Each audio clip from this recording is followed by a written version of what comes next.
Hey everybody, this is the brand new Minimoog Model D that I won in a raffle about a week ago.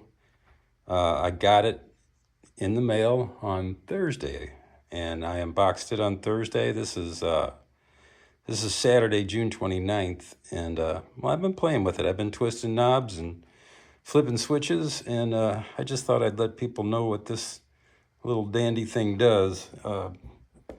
This was a synthesizer that was like one of the first compact and portable Moogs that there were out there. Prior to this, they were big patch bays that were really kind of, you couldn't really move them around because they were just too cumbersome. But this was so intuitive and so groundbreaking that all the major acts had them. Emerson, Lake and Palmer, Yes, the Beatles, the Monkees. Everybody had them in the late 60s, early 70s. This one was actually started to be made in 1970 is what I read. And this is a brand new model. It has some added features on it. But anyway, I just wanted to show you what it does. So this is the sound that it makes, if you're familiar. And it's got what's called a glide on it here. So if I turn that up, you'll hear a sound that you might be familiar with.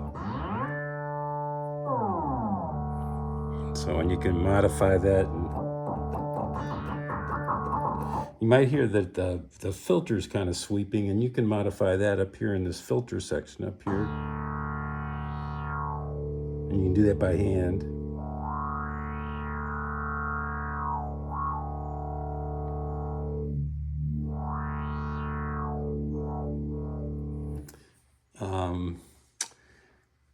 You can make it do it like a vibrato. So I've got the vibrato rate set on this, and you use this wheel here to make the vibrato.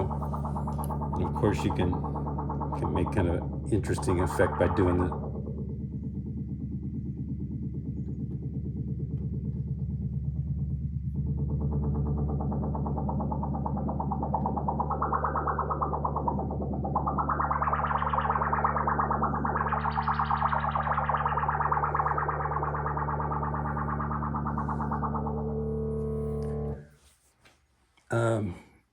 just to explain kind of what it does, it's got what's called 3 oscillators on it. And if you look at this as kind of rows, this top row is oscillator 1, second row here is oscillator 2, third row is oscillator 3, and all these knobs are specific to each one of these oscillators here.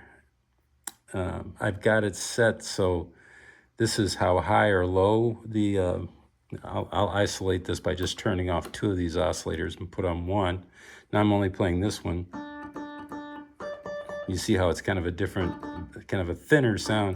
Now if I turn on another one here over here, this is oscillator 2, it's set to be 2 octaves lower. And you can see that it's got it, kind of fattens things up. And you can detune the oscillators so that it gets a fatter sound, and you can actually make it but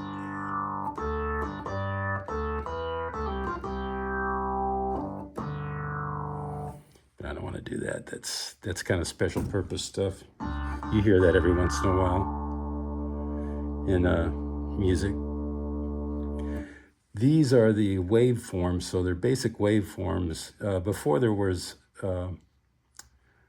sampling, in the old days, it started with just simple waveforms, and there was really just 3. There was a sine wave, a sawtooth, and called a square wave. The Minimoog has 6, basically the same thing, except they've modified it just a little bit so that you can get a little more nuanced with the waveforms. So that's basically it. There's 3 of them here. I'm going to turn the third one back on.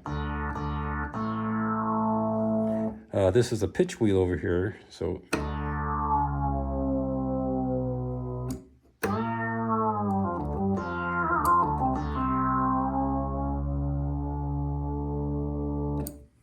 So that can bend notes like, real instruments can.